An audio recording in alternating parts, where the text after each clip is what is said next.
এবং বুবলির সাথে আমি সেটে এর আগে দেখা হয়েছে, সেটে যখন আমি ওকে দেখলাম শি ইজ ভেরি নাইস। ও খুবই গুছানো, ওর কাজটা ও যখন যায় স্ক্রিনে প্রত্যেকে অবাক হয়ে যায়, এত ভালো পারফর্মার ও। তো সব কিছু মানে খুবই নাইস। আমাদের মানে পুরো অ্যাক্টরদের মধ্যে ওদের সুন্দর জেলিং ছিল, শুধু ফিমেল না, male actor, female actor, but যারাই করছে আমরা খুব ইন্টেন্স ছিলাম এবং আমাদের সবার সাথে এক ধরনের মানে ট্রান্সপারেন্ট ট্রাস্টওয়ার্দি রিলেশন ছিল রিহার্সেলে। আমার কাছে আপনার কাছে আমার একটা প্রশ্ন, চারজন নায়িকা সহ কাজ করা, তো এটাতে আপনি নিজে প্রেশার ফিল করছেন কিনা, কিংবা আরেকটা বিষয় সেটা হলো চারজনের কাজের সময় কোনো মজার স্মৃতি আছে কিনা? না, প্রেশার ফিল করি আমি তো এটাই চাইছি, যেরকম একটা সিনেমা হবে যেখানে অনেক ফিমেলরা ডমিনেট করবে, lead করবে। এই গরমে আরাম নিয়ে হবে না হাহুতাশ, ঘুরলে পরে ওয়ালটন ফ্যান বাতাস আর বাতাস। সো এটা রাফির রাইডের সাথে আমি হুকড।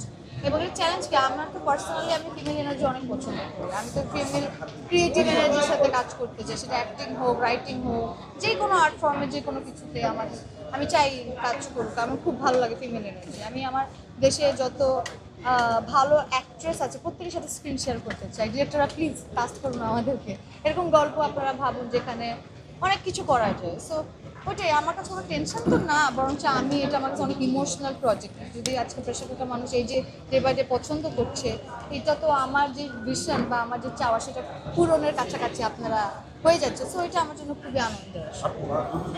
যে আমার যে খুশি, সেই খুশির যে দর্শকের যে আগ্রহটা ছিল, সেই আগ্রহটা পূরণ করতে পেরেছেন কিনা, একজন আর্টিস্ট হিসেবে আপনার ভিতরে কতটুকু কনফিডেন্স?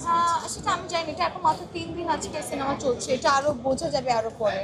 সো বাট এখন পর্যন্ত সোফার গুড রেসপন্স আমরা পাচ্ছি সব জায়গা থেকে। আমি পাচ্ছি অ্যাজ অ্যান অ্যাক্টর, আমাকে সবাই আমার চরিত্রে খুবই ভালো অ্যাপ্রিসিয়েট করছে। সো আমার জন্য খুব ভালো, আর এটা আরো সময় গেলে বোঝা যাবে কতখানি কি করে।